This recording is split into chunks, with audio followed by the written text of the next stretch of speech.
Alright, hello, how are you doing? My name is Otto and welcome back to another video. The Pocket 3 for many users is probably the best camera that DJI has right now, but it's not going to be the right one for everyone, and some of you have been asking how it compares to the new Insta360 Ace Pro, even though we all know that they are different kind of cameras. So let's talk about how they compare not only in terms of video quality, stabilization, and low light performance, but also other important details that you should consider before you buy either one of them. And before we start, I want you to know that this video is not sponsored by Insta360 or DJI. With the Pocket 3, you're going to get a camera that is attached to a mechanical gimbal, and the main purpose of this is to make your videos more stable, which has many advantages, but with so many moving parts, this is more fragile than other cameras and it's not waterproof like the Ace Pro, which can go underwater up to 10 meters without any special case. The Pocket 3 has a screen that you can rotate to a horizontal position if you want to and set the orientation of the video to match the position of the screen. The Ace Pro has a front-facing display that will only show some basic information, but the screen in the back is bigger than the one on the Pocket 3, and if you need a front-facing display, this can be flipped around completely, but what I like even more is that it can be used in different angles, which can be helpful if you need to use the camera in a lower position, for example. The Insta360 Ace Pro has a 1/1.3 inches sensor, and this is where the Pocket 3 has a clear upper hand with a larger 1-inch sensor that will give you a very high video quality at 4K and a high dynamic range. But Insta360 gave the Ace Pro a Leica lens with a very powerful AI processor combined with a quad-Bayer sensor that can record at a high resolution of 8K, but this comes with the downside that it can only record using 24 frames per second and side by side against the Pocket 3 at 4K. I am not quite sure that you can see a big difference, but if I zoom in over here, you can see that the Ace Pro seems to retain a bit more of details, but I would have to agree that the difference is not too big, and using this resolution will not let you access the best features that the Ace Pro has to offer.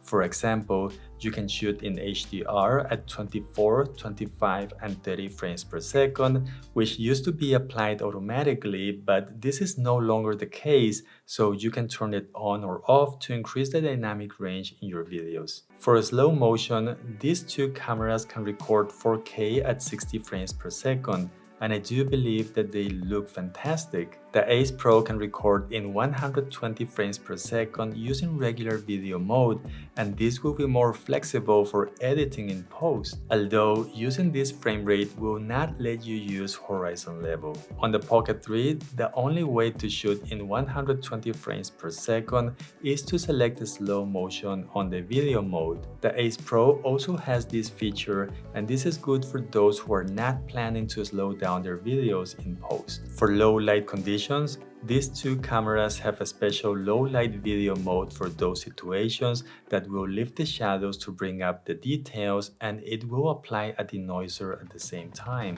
Compared to other action cameras like the DJI Action 4 or the GoPro, the Ace Pro has been quite impressive, but the larger sensor on the Pocket 3 is going to give you better results if we compare them side by side.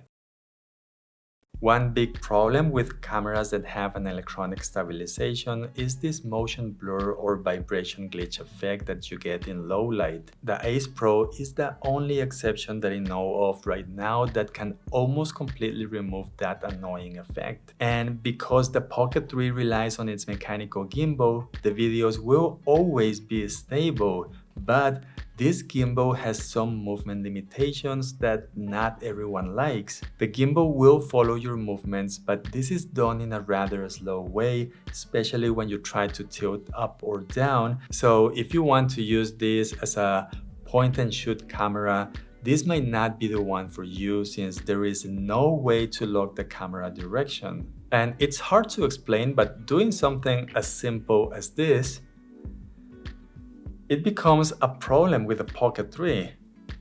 When I try to do the same, the camera takes quite a bit of time to get there to that position. It's even worse because then there is kind of like some warning on the screen.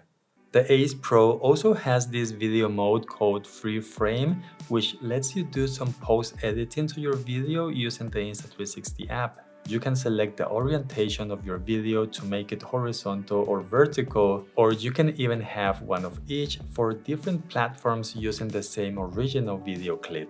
These two cameras have a 2x zoom function that can be used when you are recording. On the Pocket 3, you can use a slider on the screen or set the joystick to zoom in or out. On the Ace Pro, you can double tap anywhere on the screen to zoom, but it will go all the way to 2x. And this is another case where this is better than what you get with other action cameras. And I thought that it was going to be the same against the Pocket 3. But here you can see these two videos at 4K at 2x zoom, and it looks like both of them are doing a fantastic job not losing any detail. Using the Pocket 3 for vlogging, we'll have this background blur that creates a more interesting effect. But this cannot be turned off, and some people actually don't like this. And this is another point in favor of the Ace Pro, which will have most of the background in focus. But some people have been complaining about being out of focus themselves when they're close to the camera. And this is related to the minimum focus distance on the Ace Pro, which is supposed to be 40 centimeters. But after testing it out, I found that the real sweet spot is actually around 60 centimeters. So if you're using this for vlogging, you should not use it too close to your face and try to keep that distance. On the other hand, the Pocket 3 seems to be able to focus as close as 20 centimeters, which is quite nice in my opinion. Another feature that you will find on the Pocket 3 that the Ace Pro doesn't have is that it will record using 10-bit color using normal video mode, or if you want to record using D-Log-M, which is more flexible if you want to color grade those videos in post. If you're someone who cares about the special features on these kind of cameras, the Ace Pro has quite a few of interesting ones. For example, it has a pause record option, so you can start recording a video and instead of stopping it, you can pause the video and then keep recording as soon as you're ready to continue. And this is great so you can have a single file instead of multiple ones that you will need to put together in post. And besides that, there is a very clever twist to this feature where you can go back to any video that you have taken in the past days, weeks, or even months,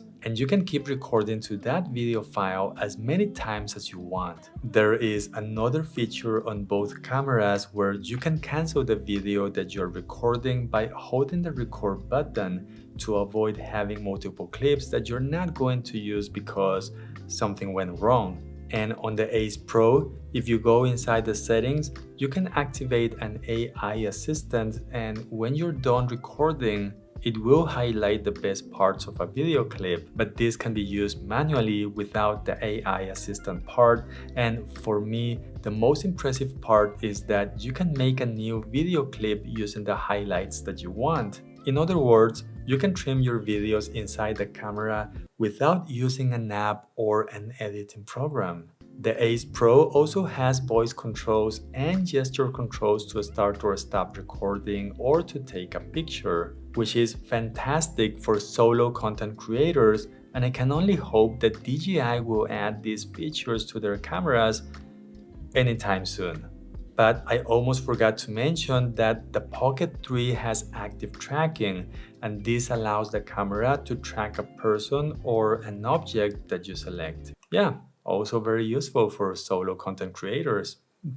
The Insta360 app has a lot of options to make creative video clips. The one that I can't stop talking about is the AI warp effect that you can apply to your videos, but it has some limitations. For example, you can only apply a maximum of 4 seconds at a time, and there is a limit on how many times you can do it every month. When it comes to the battery life, the Pocket 3 will last for about 2 hours and a half using 4K videos. The battery is not replaceable, but you can get this battery handle that you can attach at the bottom of the Pocket 3, and this will charge the main battery up to 60%. But bear in mind that at $69, it is a bit expensive, unless you buy the Creator Combo, which has one included. The battery on the Ace Pro will run for about 1 hour and 45 minutes, also at 4K, but it is replaceable and you can buy extra ones for about $35 each. Testing these two cameras for overheating was done indoors with no air conditioning and no airflow. And I am happy to say that at 4K using 24 or 60 frames per second, neither one of them had any issues.